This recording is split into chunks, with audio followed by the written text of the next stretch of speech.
चीजों में गंगा जल अनिवार्य है और सरकार की प्लानिंग तो ऐसी थी कि इस पर भी टैक्स वसूली करी जा रही थी।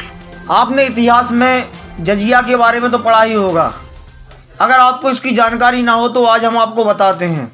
जजिया मुगलों के द्वारा हमारे पूर्वजों के पूजन पाठ पर लगाया गया एक कर था। मतलब हमें अपने ही देश में अपनी ही धार्मिक मान्यता और पूजन पाठ के लिए एक निश्चित राशि कर के रूप में देनी पड़ती थी। लेकिन आज कोई ये बोले कि एक बार फिर जजिया लागू करने की कोशिश की जा रही है तो क्या आपको यकीन होगा? नहीं ना। लेकिन मेरे हिसाब से पूजन सामग्री यहाँ तक कि गंगा जल को भी जीएसटी के दायरे में लाना किसी जजिया से कम नहीं है। नमस्कार मित्रों, मैं नितिन जैन और आज हम बात करेंगे गंगा जल पर देश भर में छिड़ी हुई बहस की। पूरे देश में इस समय नवरात्रि की धूम मची हुई है, लेकिन 5 राज्यों में होने वाले विधानसभा चुनावों को लेकर नेताओं और पार्टियों का एक दूसरों पर आरोपों और प्रत्यारोपों का दौर चल रहा है। नया मामला गंगा जल और पूजन सामग्री पर लगने वाली जीएसटी से जुड़ा हुआ है। आपको बता दें कि पूजन की कुछ 7-8 सामग्रियों को छोड़ दिया जाए तो बाकी सभी सामग्री जीएसटी के दायरे में आती हैं। यहाँ तक कि पवित्र गंगा जल भी जीएसटी के दायरे में कर दिया गया था, जिस पर कांग्रेस ने खूब हो हल्ला किया, जिसकी वजह से मोदी सरकार ने फिर से इसे जीएसटी से बाहर कर दिया। गंगा जल को जीएसटी के अंतर्गत लाने के फैसले पर कांग्रेस सहित आम इंसान भी मोदी सरकार पर हमलावर हैं। अलका लांबा ट्वीट करते हुए लिखती हैं कि डूब मरो, माँ गंगा को जीएसटी लगाकर तुमने बेच दिया। अलका लांबा ने भारतीय डाक विभाग की ऑफिशियल साइट का स्क्रीनशॉट भी शेयर किया है, जिसमें गंगा जल पर बाकायदा 18% जीएसटी लागू बता रहे हैं। वहीं सुप्रिया जी लिखती हैं, गर्भधारण से लेकर मृत्यु तक सभी 16 कर्मकांडों में गंगा जल अनिवार्य है। मोदी सरकार गंगा जल पर भी 18% टैक्स वसूल रही है। हमारे भंडाफोड़ के बाद उन्होंने हटाया। नवरात्रि में जब श्रद्धालु बिना जीएसटी के गंगा जल से पूजा करेंगे तो कांग्रेस को आशीर्वाद देंगे। सुप्रिया जी ट्विटर पर बाकायदा अपना वीडियो अपलोड किया, जिसमें सभी सबूतों के आधार पर बताया कि मोदी सरकार ने किस प्रकार गंगा जल पर जीएसटी लगाई और फिर वापस ले ली। गर्भधारण से लेकर मृत्यु तक 16 कर्मकांड होते हैं और उस सब में गंगा जल अनिवार्य है।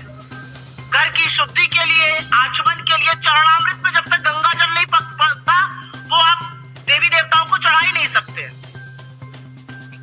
तो इन सब चीजों में गंगा जल अनिवार्य है और सरकार की प्लानिंग तो ऐसी थी कि इस पर भी टैक्स वसूली करी जा रही थी। इस पर भी 18% टैक्स श्रद्धालुओं से लिया जा रहा था। कांग्रेस ने जब इस मामले को उठाया, इनके सच का पर्दाफाश किया, इनका भांडाफोड़ किया, तब जाकर कहीं पर इन्होंने वो टैक्स हटाया। और मैंने आपको ये सारे तथ्य कागजों के साथ दिखा दिए हैं, अनाउंसमेंट्स के, जीएसटी ऑर्डर के और फिर कैसे विथड्रॉ किया गया। नवरात्र चल रहा है, बहुत पावन पर्व है। 9 दिन देवी के 9 रूपों की उपासना की जाती है। अलग अलग मान्यताओं से मनाया जाता है, अलग अलग रीति रिवाजों से मनाया जाता है। कहीं पर माँ का मायके आना, तो जैसे बेटी घर आती है हर्षोल्लास होता है, वैसे आपको बंगाल के पंडालों में प्रतिमा और पंडालों में दिखेगा। कहीं पर रात भर गरबा और डांडिया किया जाता है, कहीं पर व्रत उपवास किया जाता है, कहीं पर कोलू सजाया जाता है। लेकिन 9 दिन उपासना माँ की जरूर होगी। तो इस बार जब उपासना होगी और गंगा जल पर जीएसटी नहीं देना पड़ेगा तो श्रद्धालुओं के मन से हमारे लिए आशीर्वाद और आशीष जरूर निकलेगा। और उसी आशीष का परिणाम है कि हम इनके हर झूठ का भांडाफोड़ करते रहेंगे, क्योंकि यह सच की लड़ाई है और सच में ये हमेशा झूठ बोलने का काम करते हैं।